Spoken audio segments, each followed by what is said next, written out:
Nous, je sais que vous avez un emploi du temps particulièrement chargé, mais je voulais absolument qu'on échange ensemble parce que, on le disait tout à l'heure, les Restos du Cœur, on connaît, vous connaissez Léa? Oui, oui. Vous connaissez évidemment aussi Lilian Bernardin, on connaît les restos pour la distribution alimentaire. Ce qu'on sait moins, c'est que ça évolue et que vous cherchez d'autres compétences, Jean-Michel. Tout à fait. Donc, l'aide alimentaire, c'est effectivement la première activité des Restos du Cœur. Ils sont connus pour ça. Quelques chiffres. Dans la région, c'est presque 6,5 millions de repas qui sont distribués chaque année. Donc, les personnes poussent la porte des restos pour obtenir de l'aide alimentaire.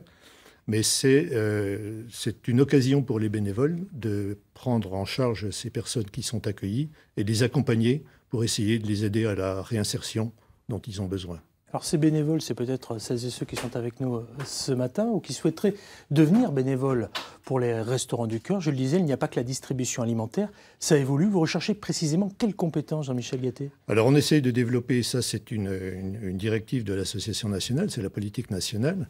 On essaye de développer des actions d'aide à la personne dans le domaine, par exemple, du conseil budgétaire. Ça veut dire quoi? Alors, on part du principe que les personnes qui poussent la porte des restos sont en difficulté financière. Donc, on peut éventuellement leur apporter des conseils pour essayer d'améliorer leur situation. Et ça peut aller jusqu'au montage de dossiers de microcrédit.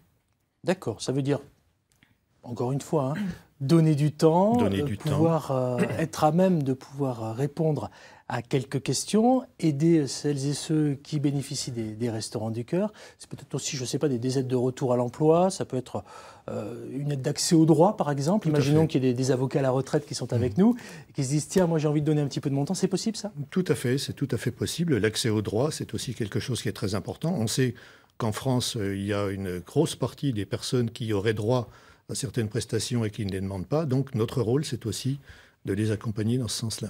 Alors, on sait aussi qu'aujourd'hui, les bénévoles sont essentiellement des retraités. Léa, vous avez déjà été bénévole d'une association? Oui, dans plusieurs, oui. Le bénévolat, oui, j'ai commencé très jeune et c'est quelque chose qui me plaît. Et nous, en tout cas, dans notre activité auprès des seniors, on les encourage à être bénévoles. Mais on se rend compte qu'ils sont déjà, puisque près d'un retraité sur 3 est bénévole. Donc, exactement, exactement. Voilà. Alors vous êtes le contre-exemple avec la jeunesse. Mais il y en a aussi. Oui, c'est très bien. Vous avez déjà été bénévole d'une association? Non, je n'ai jamais été bénévole, mais comme j'expliquais, on participe à notre échelle quand on a des invendus.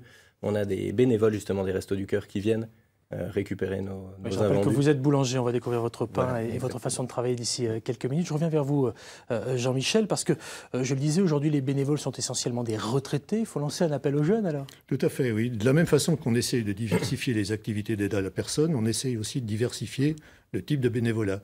Et notre souci, c'est d'essayer d'attirer des jeunes qui n'ont pas la même disponibilité que les personnes retraitées, mais malgré tout, on peut imaginer que des centres restos ouvrent à des créneaux horaires qui sont accessibles aux plus jeunes. Et également, on essaye de toucher des personnes en activité. On a d'ailleurs des candidatures de personnes en activité qui souhaitent être bénévoles en soirée ou le samedi. Alors, c'est des nouvelles façons d'engagement et de bénévolat, finalement. Nouvelle façon de s'engager, nouvelle façon d'être bénévole, effectivement. Et puis alors, c'est unique en France, c'est un peu modeste, mais voilà, on voulait se servir de votre exemple pour parler plus généralement des Restos du Cœur, parce que ce qui va se faire en Haute-Saône va se faire aussi sur la France entière et sur la Bourgogne-Franche-Comté plus largement. Par exemple, vous, en Haute-Saône, vous avez lancé une initiative que je trouve formidable. Si je vous dis, tiens, Lilian, Resto Bébé, ça vous fait penser à quoi? Alors peut-être justement des aides pour les enfants. Lilian? Pardon, Lilian, excusez-moi, Léa. Un restaurant pour les bébés? Ouais. Où on transforme les produits locaux en purée, voilà. Vous n'êtes pas très loin. Alors la vérité, Jean-Michel Gatté. C'est pas tout à fait ça. Un Resto Bébé, c'est un centre, ce qu'on appelle un centre d'activité, où on accueille des familles avec de jeunes enfants et où justement les conditions sont telles qu'en plus de l'aide matérielle qu'on apporte, produits alimentaires pour les bébés, matériel de puériculture, on apporte des conseils aussi. Dans ce Resto Bébé, on s'est engagé à développer des activités, des animations sur l'éducation à la santé, sur l'hygiène. Donc voilà, on a essayé de faire en sorte que les conditions d'accueil soient vraiment adaptées à ce public. Parce qu'il ne faut pas oublier aussi qu'on accueille beaucoup de mères célibataires, de familles monoparentales, avec des jeunes enfants qui sont quand même en difficulté éducative. Et soyons fiers, on n'a pas peur de le redire, Jean-Michel Gatté, c'est unique en France. Ah non, ce n'est pas unique en France, c'est unique dans la région. C'est le premier et le seul resto bébé dans la région Bourgogne-Franche-Comté, mais il y en a environ 70 en France. Ah, quand même. Oui, tout à fait. D'accord, autant pour moi. Ailleurs en France, les restos font de l'aide à l'insertion, à la recherche de logement. C'est vers ça que vont aller les Restos du Cœur demain ? C'est déjà le cas en Côte d'Or. Il y a une association qu'on appelle AD21 Toit, qui met à disposition, qui permet à des personnes en difficulté de se loger. Dans le département de la Haute-Saône, ce n'est pas le cas. On est un petit département, la Haute-Saône. On a des difficultés, justement, je reviens à ça, à trouver des bénévoles qui s'engagent dans ce type d'action. Comment fait-on, alors, justement, si on veut être bénévole? Alors c'est très facile, les coordonnées des associations départementales sont sur Internet, il suffit de téléphoner. Il y a aussi un site qui s'appelle France Bénévolat. On reçoit pas mal de candidatures de bénévoles par l'intermédiaire de ce site, où on peut s'adresser directement aux centres d'activité qui sont dans la plupart des villes des régions.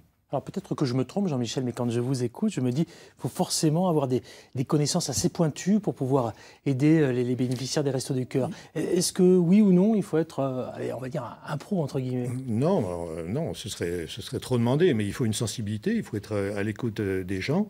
Ce qui est important aussi de préciser, c'est que les Restaurants du Cœur ont un service formation en région et au niveau national qui est absolument remarquable. En tout cas, répondre à l'urgence alimentaire, c'est un des fondements lancés par Coluche, on se rappelle tous de cette histoire.